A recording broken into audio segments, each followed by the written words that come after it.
Olá, meus amigos, sejam todos muito bem-vindos ao canal Politizando. Eu sou o William Jacob e trago pesquisa para a presidência da República. Olha, surpreendente, em que num dos cenários Ciro Gomes lidera. Pois é.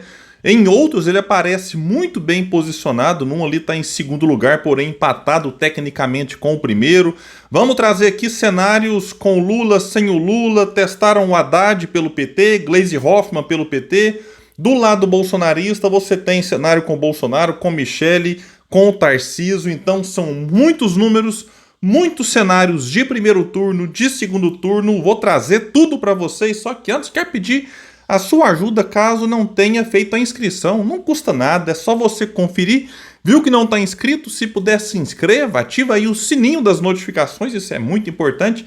Se gostar do vídeo, manda o joinha para cima, se não gostar faz parte, joinha para baixo, comenta, compartilha, espalha. Vamos trazer mais pessoas para cá porque aqui nós lutamos por um Brasil melhor. Vamos começar aqui com os números, né? O instituto se chama Paraná Pesquisas, mas é bom sempre lembrar que não fez a pesquisa no estado do Paraná, fez no Brasil inteiro, ouvindo 2018 eleitores. Você pode achar, mas é pouco, o Brasil tem não sei quantos milhões, mas normalmente as pesquisas são assim e tem instituto que faz até com menos. Então tem lá os seus critérios. Eles ouviram entre os dias 7 e 10 de janeiro e tem uma margem de erro de 2,2 pontos para mais ou para menos. Então vamos começar aqui no cenário 1, que é a pesquisa estimulada, que é quando o Instituto traz ali a lista com os nomes, né? Então, você tem liderando Lula com 34, porém, Bolsonaro, que lembrando está inelegível, aparece coladinho com 33,9. Então é praticamente um empate numérico, né? 0,1. Estão dentro da margem de erro empatados, mas aqui uma diferença muito pequena, quase inexistente. Em terceiro, vem Ciro Gomes com 11,3. Em quarto, Pablo Marçal com 6,1. Depois o Ronaldo Caiado com 4,7. O Caiado é governador de Goiás. E o Helder Barbalho, que é o governador do Pará, ele é do MDB, aparece com 1,2. Aí, né, alguém pode pensar assim, mas o Bolsonaro está inelegível. Pois é, está inelegível mesmo assim, o Instituto coloca para testar, para ver qual será a força eleitoral se o Bolsonaro estivesse disputando, será que vai conseguir transferir os votos e tal? Então tem tudo isso. Aí testaram um outro cenário, tirando o coach Pablo Marçal. E aí o que acontece? O Bolsonaro passa o Lula. Ele venceria com 37,3%. O Lula ficaria com 34,4%. Estão empatados dentro da margem de erro, porém com o ex-presidente à frente do atual. Ciro Gomes praticamente não muda, mas cresce um pouquinho. Vai para 11,7%, Caiado 5,4%, Helder Barbalho 1,4%. Aí tiraram o Bolsonaro, já que está inelegível, vamos colocar a Michele para ver como que o eleitor responde. O Lula praticamente não muda em todos os cenários, ele fica aqui no mesmo patamar, na faixa de 34%. E aí o Lula lidera contra a Michele 34,5% e a Michele aparece com 20,7%. O Ciro Gomes melhora, vai para 12,9% e o Pablo Marçal também cresce, vai para 11,5%. Ronaldo Caiado muda pouco, fica com 6,6%, Helder Barbalho 1,6%.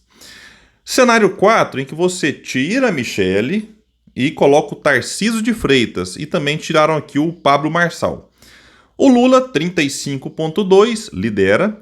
O Tarcísio fica com 25,3%, melhor do que a Michele.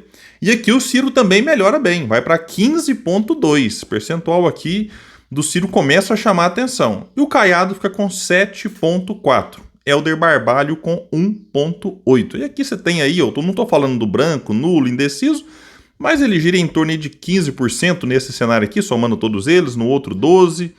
Vamos aqui agora para o cenário 5, que é o Ratinho Júnior como candidato do bolsonarismo. E vejam só que aí quem assume a segunda posição é Ciro Gomes.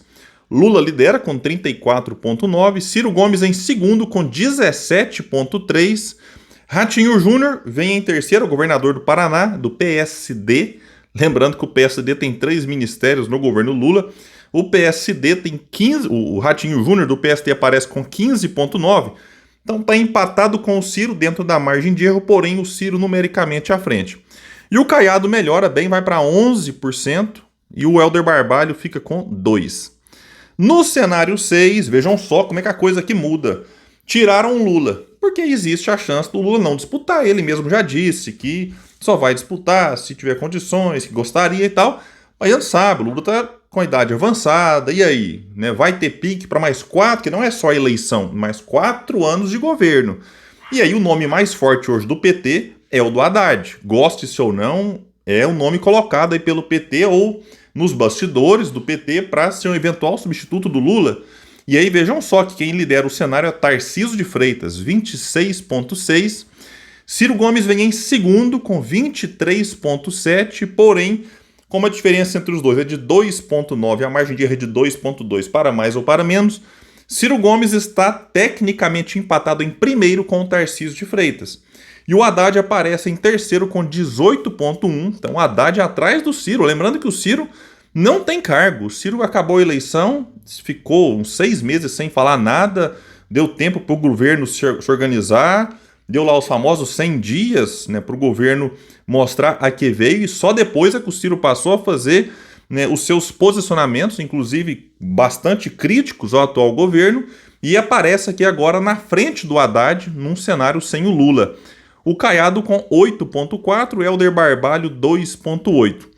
No cenário 7, continua sem o Lula, e aí testaram a Michelle no lugar do Tarcísio, e a Michelle marca 29,5%, Ciro Gomes vem em segundo com 21,7%, o Haddad com 17,9%, o Caiado 8,2%, Helder Barbalho 2,6%.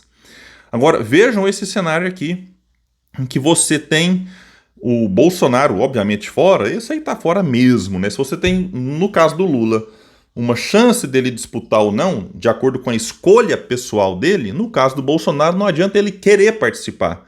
Se ele for candidato, vai ser para enganar o povo, porque ele não pode ser.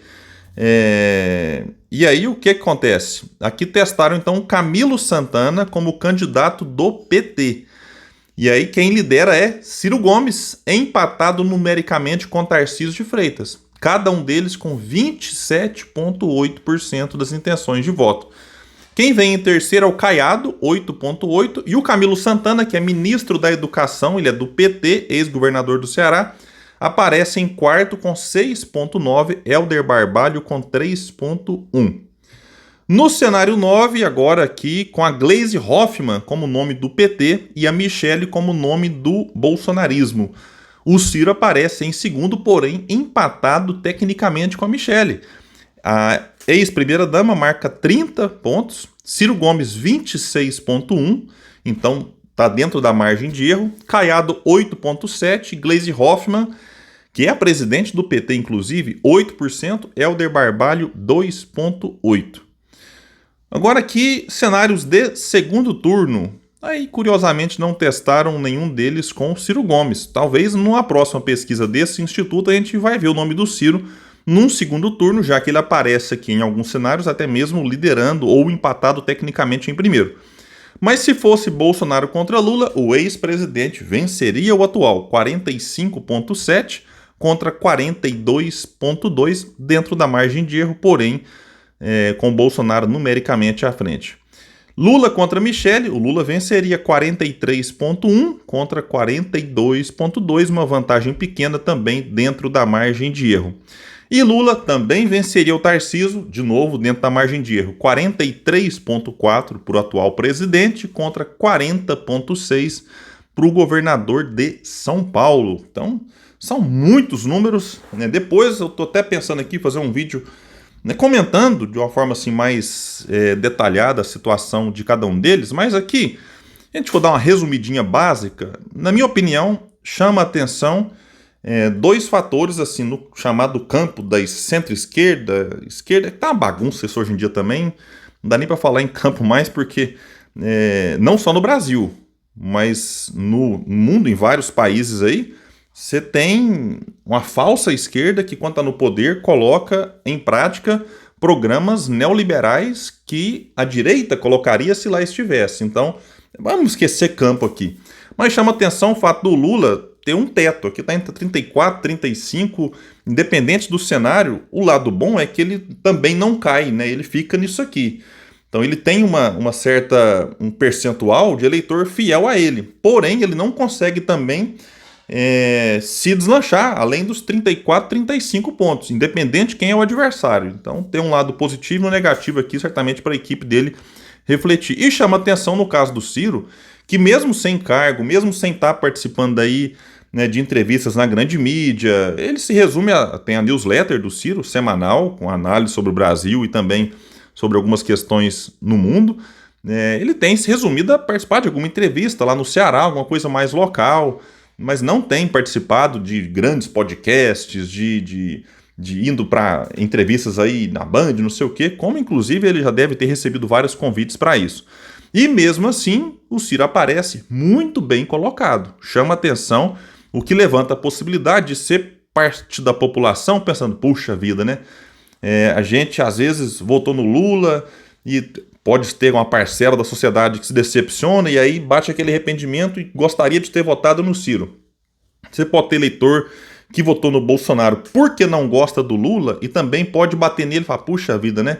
Se a gente tivesse votado no Ciro. Então, é uma coisa que eu pensei aqui, porque é um recall, né, de um eleitor que talvez em 2022 gostaria de ter votado nele, mas por conta do tal do voto útil de um lado, do caso do Lula, muita gente foi pro Lula, acabaram no primeiro turno e a propaganda do PT pegou muita gente, muitos amigos meus falaram, William, eu até gostaria de ir com o Ciro, mas vamos acabar no primeiro turno, não sei mais o que, e foram pro Lula. E tem eleitor, amigo meu, né, que votou no Bolsonaro, que não gostaria de ter votado no Bolsonaro, que votou com medo da volta do Lula. E agora esse eleitor também pode estar olhando para o Ciro com mais calma. Agora, será que o Ciro vai ou não vai ser candidato? Ele fala que não quer ser. Mas dependendo do que acontecer, olha, aí os políticos, eles sempre têm aquelas coisas, eu fui convencido, o povo chamou o partido e tal.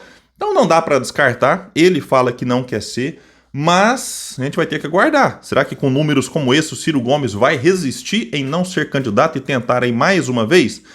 É claro que várias lições da última campanha, né, precisam ser analisadas aí e tudo mais.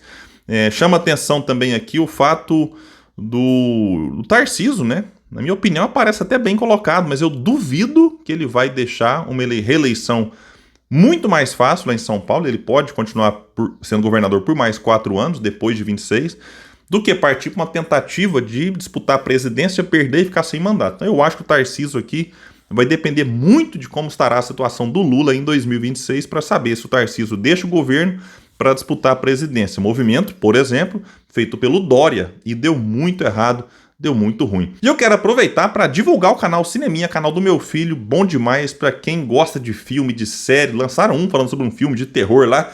Como eu não gosto de filme de terror, eu particularmente não assisti o filme, mas eu vi o vídeo deles, muito bacana. Eu vou deixar o link aqui embaixo para quem não conhece ainda ir lá dar essa força, se inscrever e assistir vários. Falaram inclusive do filme que está sendo um sucesso de bilheteria, Ainda Estou Aqui. Se você não viu o filme, vale a pena, e se já viu, vai lá no vídeo do meu filho e vê se você concorda com o comentário deles. Gente, então é isso, eu fico por aqui. Quem puder, espalha, compartilha esse vídeo. Vamos trazer mais pessoas para cá, porque aqui nós lutamos por um Brasil melhor. Valeu, gente. Fiquem todos com Deus. Até mais.